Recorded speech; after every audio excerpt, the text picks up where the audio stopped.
तो चलिए अब क्वेश्चन नंबर 2 की तरफ आगे बढ़ते हैं। तो सबसे पहले हम क्वेश्चन को समझेंगे। किसी भी अगर आप क्वेश्चन को सॉल्व करने में आपको तकलीफ हो रही है तो आप सबसे पहले क्वेश्चन को सही ढंग से अगर आप समझ लेते हैं तो कोई दिक्कत नहीं होगी।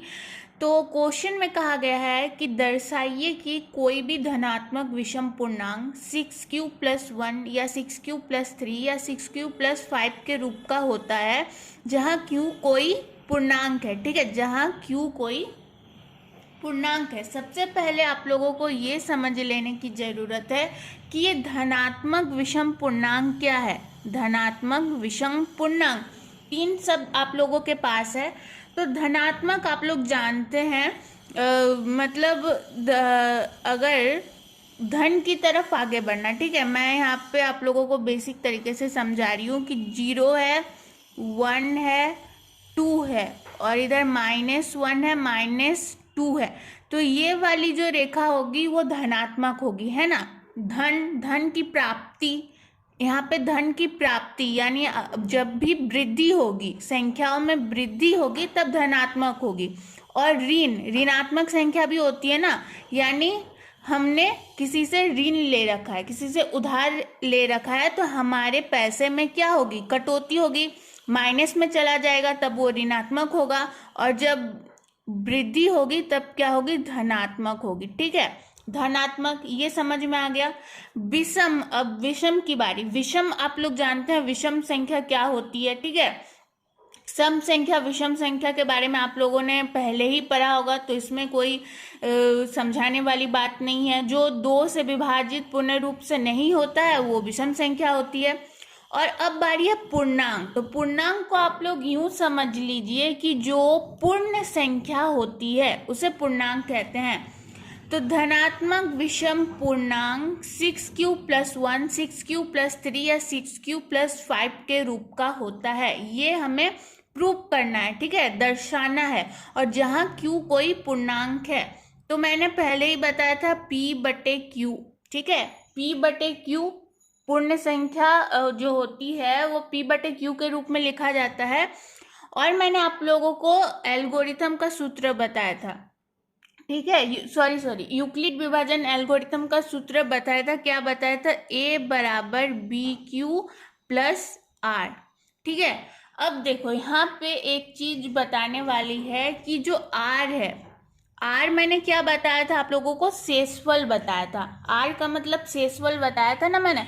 तो देखो r जो है वो कभी भी 0 से छोटा नहीं हो सकता, 0 से कभी छोटा नहीं हो सकता, या तो 0 के बराबर हो सकता है। बराबर का ये साइन है, ठीक है, बराबर को इस तरीके से चिन्हित किया जाता है। तो r जो है वो कभी 0 से छोटा नहीं हो सकता। और b जो है यानी जिससे हम लोग भागा देते हैं वो r से कभी छोटा नहीं हो सकता। देखो जैसे कि भागा देते हैं हम लोग अभी। ठीक है, मान लो कोई संख्या लेते हैं 21, 2 से भागा देते हैं तो ये 2 हो जाएगा और ये 1 आ गया। तो ये शेषफल जो है ये 1 आया, 0 तो नहीं आया। ये मतलब सॉरी 0 आ सकता है, शेषफल जो है 8 जो है 0 आ सकता है, लेकिन ये माइनस कभी नहीं हो सकता। ये r कभी माइनस संख्याओं में नहीं हो सकता। तो यही कहा गया है कि r जो है या तो 0 के बराबर होगा या तो फिर 0 से बड़ा होगा। तो यहाँ पे r क्या होगा, बड़ा होगा। ठीक है, 0 से। तो यहाँ पे कहा गया है कि जहाँ q कोई पूर्णांक है, q कोई पूर्णांक है। अब हमारे पास दिया है 6q+1। तो देखो कुछ इसका स्ट्रक्चर समझ आ रहा है, bq+r और 6q+1 कुछ एक जैसा लग रहा है, एक जैसा ही लग रहा होगा आप लोगों को। यानी मैंने अभी अभी क्या बताया, जो r जो है वो b से छोटा होगा, b जो है वो 8 से बड़ा होगा। तो अगर b के जगह 6 है, b के जगह 6 है और तो r क्या है, b से छोटा है।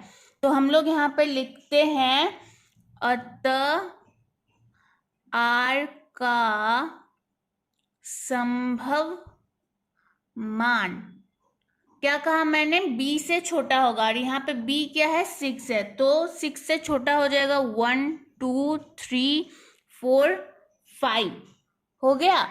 तो अब देखो, अब इसकी सहायता से हम लोग पूरे मैथ को सॉल्व करेंगे। तो लिखेंगे जब r बराबर 1, पहले r बराबर 1 लेते हैं, ठीक है। जब r बराबर 1, तो एल्गोरिथम का सूत्र क्या है, यूक्लिड विभाजन एल्गोरिथम का, कि a बराबर बी क्यू प्लस आर, ठीक है।